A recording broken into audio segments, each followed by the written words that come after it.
Ghatanothoa. Some gods promise eternity. Ghatanothoa delivers it in the worst way possible. First told in Out of the Aeons, this being doesn't strike with claws or storms, it simply looks. And once its gaze meets flesh, the victim becomes something else. Skin tightens, organs lock, muscles stiffen into perfect grotesque preservation. The body is a mummy, flawless and immobile. The mind, however, stays alive, screaming, aware, trapped in a shell that never rots. Priests of Ghatanothoa turned victims into statues to prove their devotion, not relics of reverence, warnings of obedience. Some cults promised followers immortality, but the truth was far crueler. It was existence without escape, consciousness stretched thinner than stone. Ghatanothoa doesn't stalk prey or rage against humanity. It doesn't even care. Its curse is automatic, woven into its very being. Stand in its sight, and your life continues, but your future ends. That's what makes it monstrous. Not hatred, but the horror of endless awareness.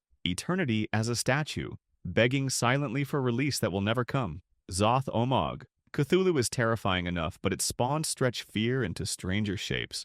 Zoth-Ommog is one of those offspring, a colossal mix of reptile bulk and tentacled mass. Its form is said to churn like a storm beneath the Pacific, where chains of ancient power keep it bound. But chains mean little to something that can reach minds in their sleep. Sailors who drifted too close spoke of visions, drowned cities lit by phosphorescent ruins, temples that pulsed as though alive, voices urging them downward. Coastal cultures told of whole villages vanishing overnight, called by whispers they could not resist. Unlike its father, Zoth-Ommog doesn't gather sprawling cults. Its worshippers are scattered, fractured, lone madmen hearing the call, desperate to serve. That isolation makes it worse. A god without priests, without sermons, only hunger? It doesn't demand devotion, it doesn't bargain, it waits. Beneath the ocean's weight, Zoth-Ommog dreams of swallowing coastlines whole, until the land itself becomes just another drowned memory. Chaugnar Faugn. Chaugnar Faugn looks fossilized at first glance, an ancient statue with the withered head of an elephant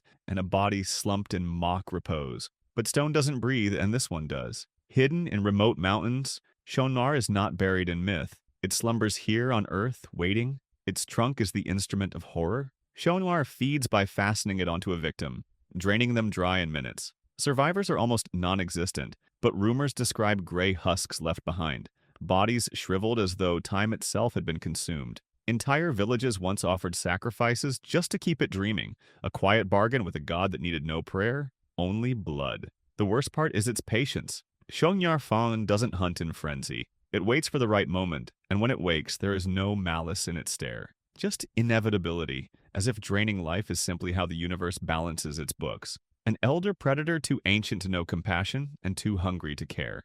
Nyog Sothep. Before stars burned, before form existed, there was the Nameless Mist. In the tangled genealogy of the outer gods, Nyog Sothep is born of Azathoth, sibling to Nyarlathotep. Where Nyarlathotep wears masks and speaks in voices, Nyog Sothep is pure atmosphere, shifting vapor without edge or anchor. To see it is not to witness a creature, but to drown in the idea of dissolution. The mist does not hunt, it erases. Witnesses describe the air turning thick, vision narrowing as though the world itself is thinning. Boundaries fade, walls melt into horizon, bodies blur into haze. The victim does not die, they unravel, consciousness smeared across an infinite fog. Occult texts whisper that Nyog Sothep was the first to move in the void, carrying the seeds of later gods within its flow. Scholars who attempt to trace its presence insist that memory itself bends when recorded. You do not describe the mist, you surrender to it. The terror here isn't violence. It's the reminder that form is temporary. Identity is fragile. And beyond the fragile scaffolding of matter lies a truth too large to resist. Eventually, everything drifts back into the Nameless Mist. Atlach-Nacha. Deep beneath the Andes, far past caverns no human dares explore, Atlach-Nacha spins. Its body is a grotesque hybrid, arachnid limbs supporting a head that almost but not quite resembles human flesh. Yet its terror isn't in appearance alone, it's in purpose. The god's web is not for prey. It is a bridge, strand by strand, stretching toward another dimension. Each filament is an anchor pulling two realities closer. The weaving never ends and completion means collision, our world dissolving into something alien, unrecognizable. Cultists do not worship Atlach-Nacha with hymns or devotion. They revere inevitability. Some even climb its threads, vanishing into other realms. No one returns. Their absence hums faintly through the silk like a warning. Atlach-Nacha doesn't rage, doesn't demand. It simply works. The horror is not in violence, but in industry. The endless labor of a being building a catastrophe with quiet precision. Every tremor underground might just be one more knot tied in its bridge to the end. Eihort doesn't attack, it bargains. Within endless underground labyrinths, it appears as a vast gelatinous sphere covered in shifting eyes. To those unlucky enough to find it, Eihort offers a choice: accept one of its eggs or die where you stand. Both outcomes are curses. The eggs do not rest quietly. They change the host over years, sometimes decades. Pain, visions, and alien whispers consume the victim as the creature inside grows. Eventually they are remade. Not human, not beast, but something that belongs only to Eihort's brood. Cultists call this a blessing. In truth, it is parasitic expansion. Each egg is a seed, and every host is a walking future abomination. Refusing the offer brings only immediate death. Accepting it is a slower, crueler fate, life as a vessel until the egg finally hatches. Eihort embodies the horror of false choice. There is no path to freedom, no clever escape. Whether you fight or submit, the labyrinth ensures you are claimed. In the end, your only decision is how quickly you disappear into its swelling brood. Ebrietas is not a conqueror. She is a remnant, left behind when greater beings moved beyond her. Hidden in the depths of the cathedral ruins, she waits in silence. Her form is a grotesque hymn to abandonment. Veins glowing faintly, wings folded like torn sails, a face sagging as though even her features mourn. The healing church mistook her for revelation.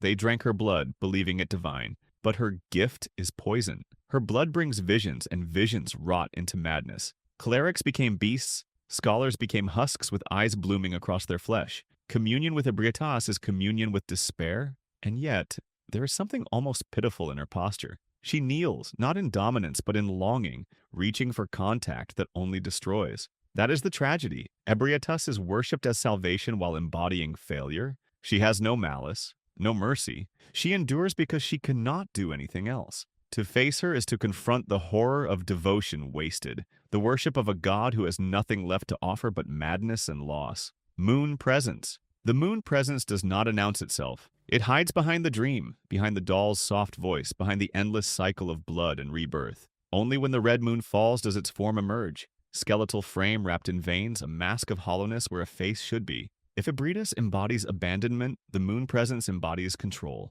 It binds hunters to its dream, orchestrating every hunt, every triumph, every nightmare. Each death is just another knot in its design, another thread pulling tighter. Hunters think they fight for survival. In truth, they are fighting because the presence wills it. Its horror is subtle. It doesn't strike first. It waits for surrender. Every time a hunter awakens in the dream, they have already accepted the leash. Breaking free requires defiance most never achieve. Those who fail become nothing more than successors, shackled in blood, serving the cycle forever. The moon presence is not a beast in the streets or a god on high. It is domination of will itself, a quiet puppeteer pulling the strings of desperation. And the deeper you resist, the deeper its grasp coils around you. The Dweller in Darkness.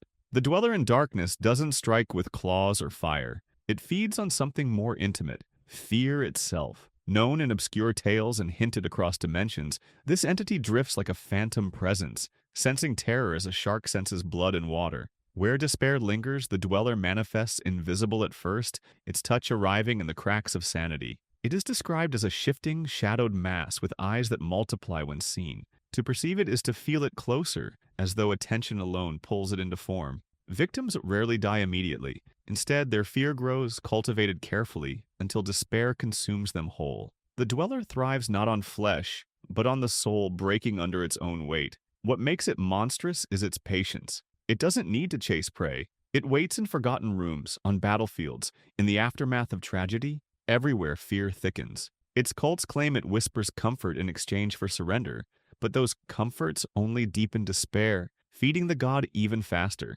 The Dweller in Darkness is the predator of emotions. You cannot kill it with weapons. You cannot hide from it with walls. So long as you fear, you are already providing its feast. Thasaidon, whispered in Clark Ashton Smith's Zoth-Ommog cycle, is not bound to one throne. He rules the seven hells, yet his reach spills outward into cosmic territory that blurs god and demon. Where most infernal lords crave dominion over men, Thasaidon plays on a wider board, offering pacts that ripple into the fate of nations, even worlds. He appears regal, almost human, cloaked in firelight, crowned with shadows. Unlike the formless chaos of the outer gods, Thasaidon tempts with clarity. His bargains are spoken plainly, and his rewards are tangible: power, wealth, immortality. Yet every contract leads downward, threading mortals deeper into damnation that stretches beyond death.